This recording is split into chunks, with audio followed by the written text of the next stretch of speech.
Okay, here we go. This is My Left Ear. Welcome. I'm Carrie Freeman, and it is My Left Ear.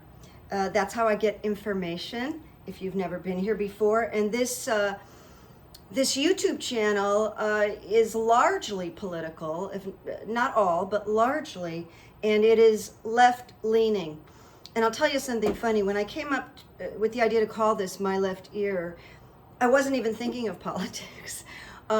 It's just because I said to myself, well, how do you receive information? And I said, well, through my left ear. And so, oh, well, that's a good name, My Left Ear. So then somebody else said, well, that was really clever. So I want to say I channeled it. But yes, this is a left-leaning channel. So I am a change agent. I like to call myself a change agent because I help people change and make changes. I do hypnotherapy. Therapeutic hypnosis is what I like to call it. And I coach, and I do psychic coaching. And there's an entire video that I made about 2 weeks ago on psychic coaching, and you can watch it. So here we go. Most of this today, well, there's some stuff that's not entirely political, and then I go into the political. The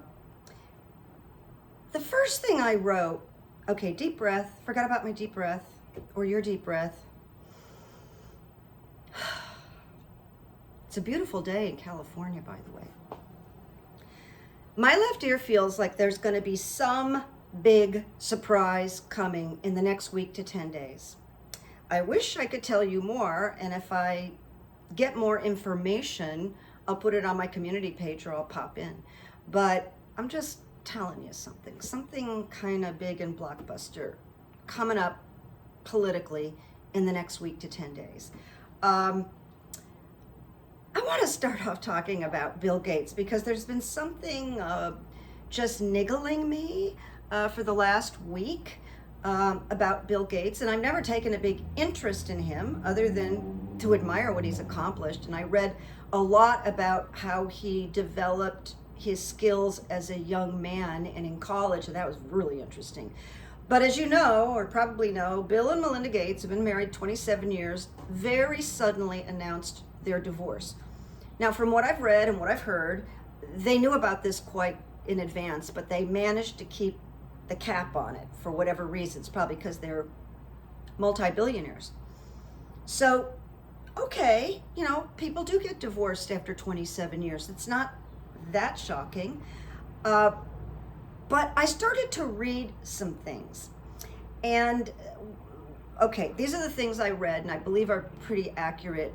Melinda and the children and any of the children's friends that wanted to went to a private luxury island by themselves to just be, and they went without Bill.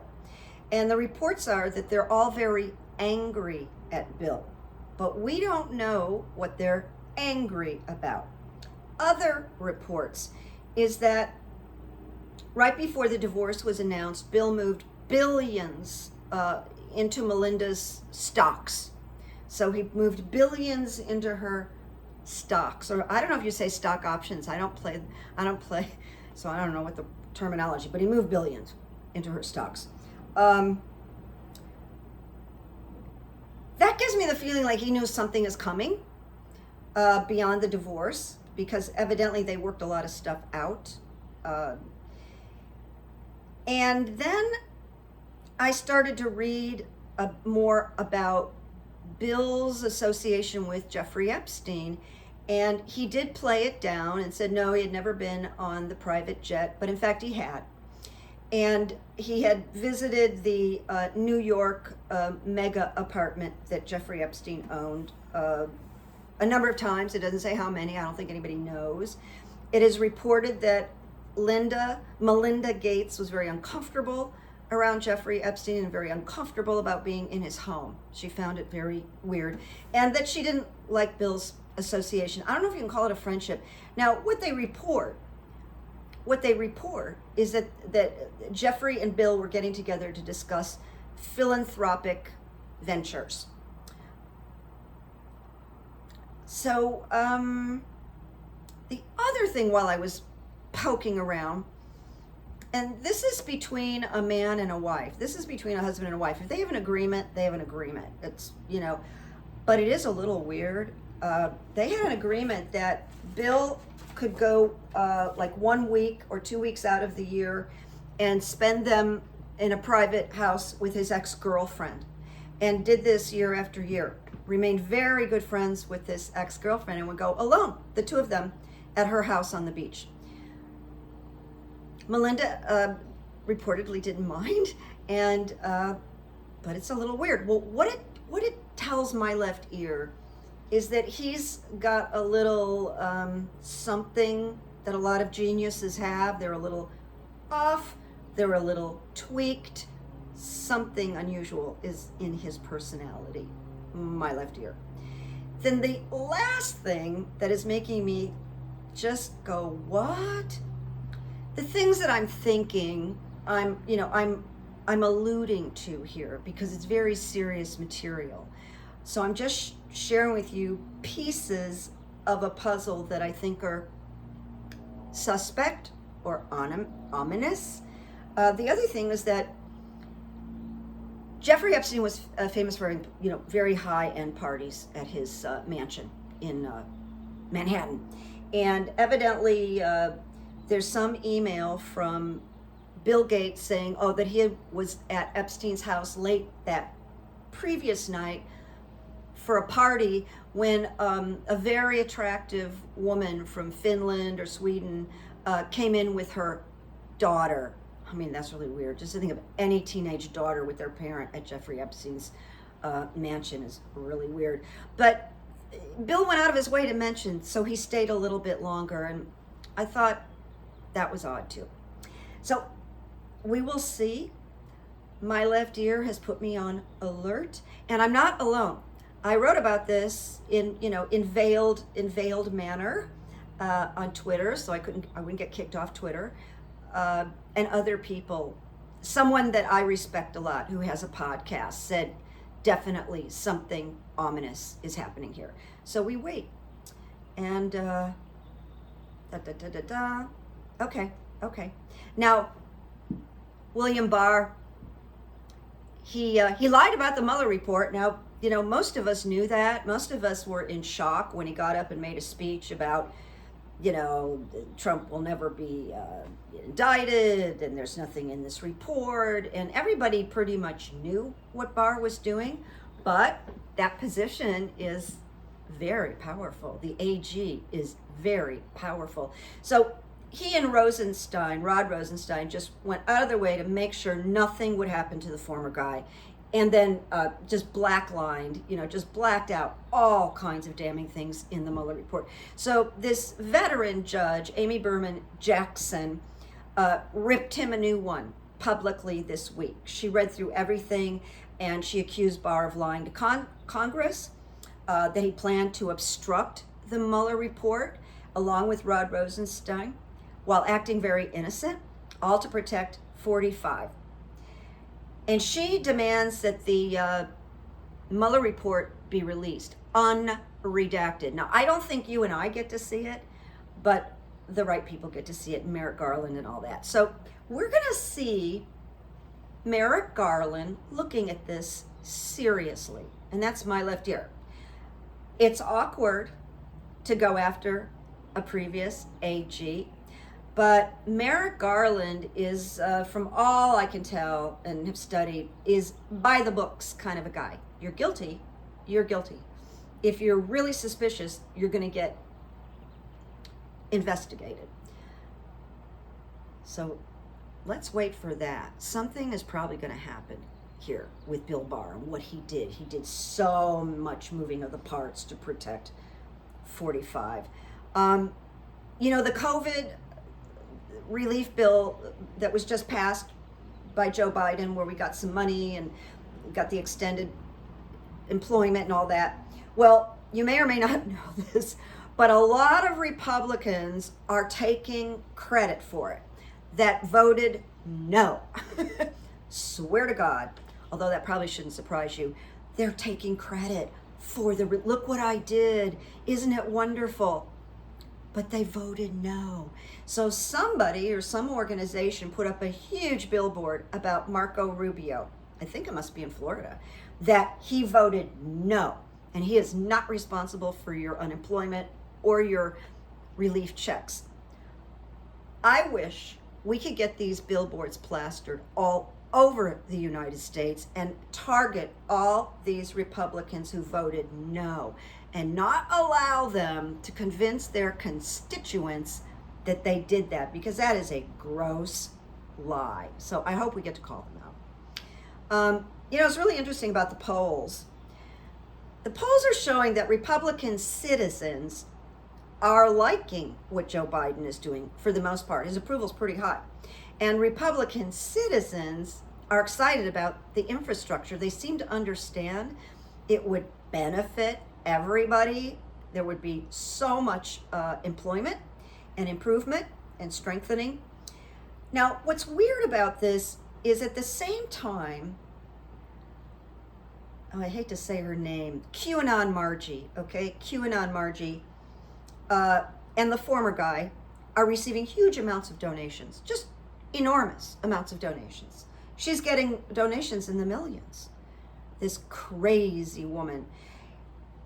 At the same time that Biden is getting these high marks, you see where I'm going? It's odd. So what I think, and what my left ear thinks, is that these, especially for Marjorie, I think her donations are from a small group of mega millionaires, not like all across the country. That's what I suspect. But it's fascinating that anybody believes in her. I don't think she's going to get reelected. We'll see. I said Well, I've said this before, and everybody knows it. Governor DeSantis wants to be president, the Florida governor. He's horrible. And he is delusional, just like a lot of these people. He just signed over this voter suppression law in Florida and made it almost private. Like the public wasn't allowed to see it, reporters weren't allowed to see it, only Fox News. He could lose the governor's race in Florida. It's possible. It's possible. And in terms of president, people talk about Trump, and I've said it over and over and over, and I think most of the psychics say this. He's not going to run for president. He's not going to be able to run for president. So who's the front runner? That's a good question, right? It's not Nikki Haley. It's not Ted Cruz. It's not Ron DeSantis. Maybe Pence will try. But there's going to be a lot of people like fainting when they fainting when they realize Trump's not going to make it to the 2024. Now, our wonderful press secretary is going to be leaving. I'm not sure when. Maybe did she say next year? And people were like really moaning about it. But I want to say good for her. She's so smart, Jen Psaki. I don't know if I'm going to say it correctly. She's so smart that I believe she knows there's an end date to this kind of job. It's a tough job. She's providing a wonderful template and model for the next person that they bring in to be press secretary. And I'd like to defer to the good judgment that Ron Klain and Joe Biden and his administration are exhibiting about the people they choose. It won't be Jen, it won't be a replica, but it will be someone excellent. So let's wish her well. She's got an amazing future ahead of her. She's just one of the best press secretaries we have ever seen, if not the best. So I got that out of my system. Now, I did get a note from a subscriber asking about climate change. And as we all know, that's just a really small subject. And I'm being sarcastic, right? It's just huge. I don't even know where to start, but I threw some runes so I would have something to offer. I have something to say. And it's the runes aren't terrific about this. This is a long haul issue, and we have to fight the Republicans, no matter how serious it is, no matter how legitimate. So the first rune has to do with strength in the reverse position. Not great. And it says, without eyes and ears to see and hear, we may fail to take advantage of a moment in time. And we may be hit by a hard jolt. Now that, I'm interpreting that as a huge weather condition that hits us. That is maybe a wake up. Like we haven't had enough, but that's my interpretation of the hard jolt. But it does say, do not draw back from this passage. I mean, we can't give up on climate change. I mean, it's our children. It's what we're leaving. The next rune for this is attunement and communication. It's called the journey rune. It has two sides to it. So that represents the oppositions. One side is taking climate change very seriously. One doesn't want to be bothered and doesn't believe it. It tells us, this rune tells us to regulate excess. And what I want to say is, duh. I mean, really, isn't that the understatement of all time? A rune about climate change that says,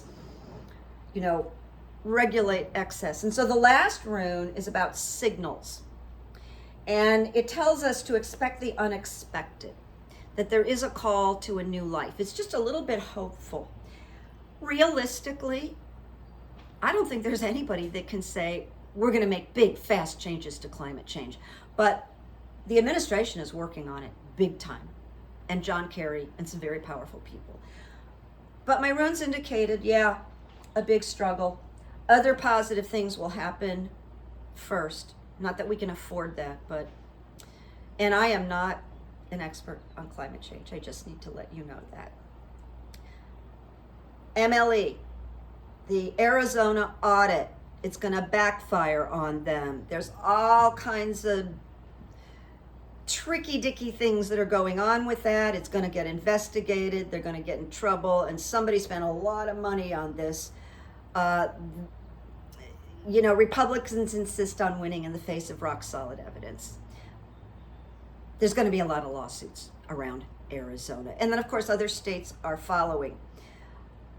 I looked again at the runes at the Voting Rights Act, S1, that has to pass the Senate. And I got good runes again. So I think we're probably looking at reconciliation. They're going to win this by reconciliation. My left ear. I'm just sharing this with you. The 2022 elections. Now, maybe 2 weeks ago, there was a lot of talk about, the pubs are going to win. The pubs are going to take the House and probably the Senate by a few, and blah, blah. I don't think so. My left ear doesn't think so. All right, I'm here to tell you. Despite history, this will be different. And in fact, George Bush had this happen to him, where they added his party in this midterm thing. Usually it goes to the opposite of what the president is. This year, we're going to add some Dems to Congress and to the Senate. Not a lot, okay? Not a lot. But I think the opposite is going to happen from what people are talking about. My left ear does. We're in a kind of a civil war. I hate it. But there is democracy and anti-democracy. There's democracy and then there's anti-constitution. And it's coming down to that. It's really coming down to that. And it's very scary. The pubs, there's no platform. There's no plans. There's no policies. There's no ideas. There's no creativity. What they want, and it's not exactly Donald Trump, what they simply want is what he put out there for them, which is they want white power, money, and domination. That's really what it's about. It's not so much 45. He opened the door and gave everybody who has already had that inclination to be ugly and racist to just go for it. And these people are afraid of a United States that has a mixed culture and is not dominated by white men. That's what we're up against. And originally, I always thought Biden was going to win. I had no doubt. And I always thought months and months and months, even a year before, that Kamala was going to be right close to the presidency, and she is. But I wasn't sure if Biden was going to run in 2024. This man, Joe Biden, who I admire, and more people are admiring, is so on point. He has a mission, and it's really, I don't know, it's enormous. He really wants to try to save democracy and do the best he can for you and I. He won't completely succeed, but he's already doing some really great things. If he's well, and boy, he looks well, he's going to run again in 2024 because this fight is going to go on. He is on a mission to save America. And I'm with him, and I'm with his entire administration. So here we go with a quote. I got to go because I've got a client, an MLE client in 20 minutes. Now, oh, by the way, 6 p.m. Texas time, which is Central, I will be going live with Marie, Ganga, and Diane from Diane's Tarot. I'll be 5 minutes late because of my client, but we're going to go live and we're going to talk about all this stuff. So check it out. Here's the quote. There's just one quote. It caught my eye today. And do you know who Rod Serling was? He was genius. He developed and wrote The Twilight Zone, which was one of the most brilliant series that ever was. I mean, he had an indelible effect on television and was considered brilliant and a really nice man too. And his daughter evidently is on Twitter, and she shared this quote. It's long. That's why there's only one quote today. He said, "It isn't enough for a sole voice of reason to exist. In this time of uncertainty, we're so sure that villains lurk around every corner that we will create them ourselves if we can't find them. For while fear may keep us vigilant, it's also fear that tears us apart. So let us not be fearful, let us be determined and realistic." Thought for the day. Anyway, I'll see you soon. Thanks for checking in. Maybe you'll see us tonight. And as always, make peace. Make memories. It's very important. Love ya. Good to see you today.